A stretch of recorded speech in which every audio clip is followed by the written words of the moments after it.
There's a perfect example of why it's important to take your quad apart and do inspections. This is the clutch side on that blaster, and it's almost worn through completely to the point where the lever's going to break. If the lever breaks, then you have no clutch, and it's going to be engaged. So bad things can happen when that's the case. So I'm going to have to look for a new lever for this. So a few other things I'm doing this blaster to get ready for the dunes is readjusting the brake cables. This isn't hydraulic in the front, it's a drum brake and it's cable driven. So when I pull the brake, see it pulls that lever. And on the same side, or on the other side, same thing over here, where it pulls that lever. There's an adjustment screw, a wing nut, on there right here. And what you use that for is to make sure that both sides brake evenly. So when you pull the lever, both sides should move at the same time. If you adjust it in, which is clockwise, that's going to make that side engage sooner. The problem that I'm having is that, I don't know if the camera will focus or not, but there's barely any threads in there. I think there's 2 threads holding that bolt in to adjust the brake. So what I'm going to do is I'm going to tighten these down here to pull some of the slack out so that they will so I'll be able to put this bolt in further, so it'll pull some of that slack out from the bottom so that this can go in further.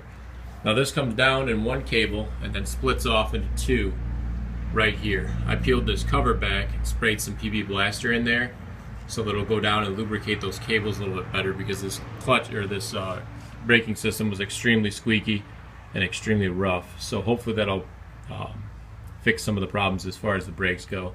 Then the clutch, I just lubed the clutch cable and the clutch lever and made sure that was functioning properly. Now I'm just going to even out the brakes and then pull some of the slack out. Also, the head gasket did come in. There it is installed. It's labeled. It says up right there, and then the arrow goes towards the front. So I painted the head. I'm waiting for that to dry, and then I'll throw all that together. So there's the head all freshly painted. Put a plug in it just to give it something to grab it by when it's wet, and then also so that paint doesn't get down into the spark plug threads and all that. So that's the direction it goes. Just going to put it right on there. Set it down and get centered as best you can, and then put the nuts, the head nuts on, and you're going to tighten them in a lug nut fashion. And the torque spec is 20 foot-pounds.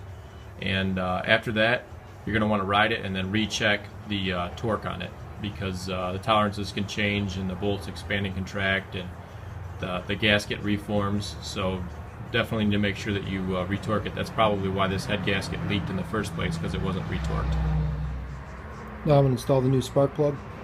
I believe the torque spec for this is 20 foot-pounds as well. It's a BR8ES. Now I'm going to install the header. It's easier to put it in on the left side, and then there's the 2 flange bolts which go down on the cylinder right there. There's one there and one there, and then there's one bolt that mounts up here, right there. Alright, that flange is torqued down, reinstalled, 12mm nuts on that. Reinstalled the flange there that holds the header and the silencer together, tighten those down. Now I got to rerun this crankcase tube right here. I ended up zip tying it to the coil mount right there to hold it off of the exhaust right there. And then I'm going to fit the gas tank on here and then tighten down these zip ties so that it stays in place. So I used this 1/4-inch fuel line and reran the fuel line. The old one was kind of dry rotted and nasty and falling apart. So I ran a new fuel line with zip ties and a fuel filter. There's a little 2-inch piece right here, zip tied on both ends.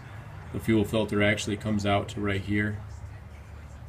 There's like a smaller tip on it, and then it gets thicker back here.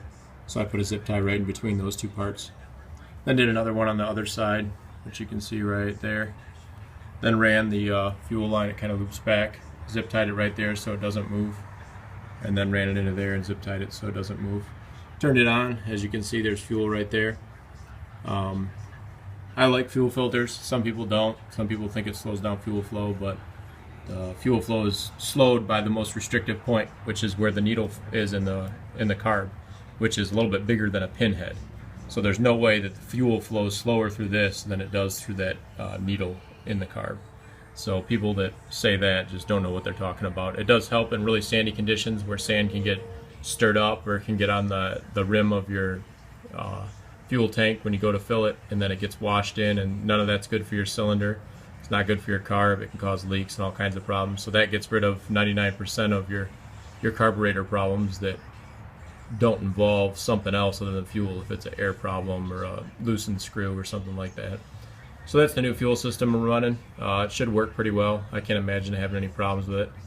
I kind of like the idea of having the fuel go away from the engine so it's not as hot, and I think it looks much cleaner, and then you can see the fuel as well. So if somebody puts regular gas in it, then it won't be pink anymore from the Amazon Dominator. It'll turn yellow like regular gas is. So I reinstalled the gas tank. That's pretty easy to do. You just got to remember to put the plastic shroud on before you put those bolts in, which I always forget to do. But it's pretty much back together. I'm just going to wait for that paint to dry on the head and on the header, and then fire it up and run it for a little bit, get it hot, let it cool off, and then retorque those head bolts.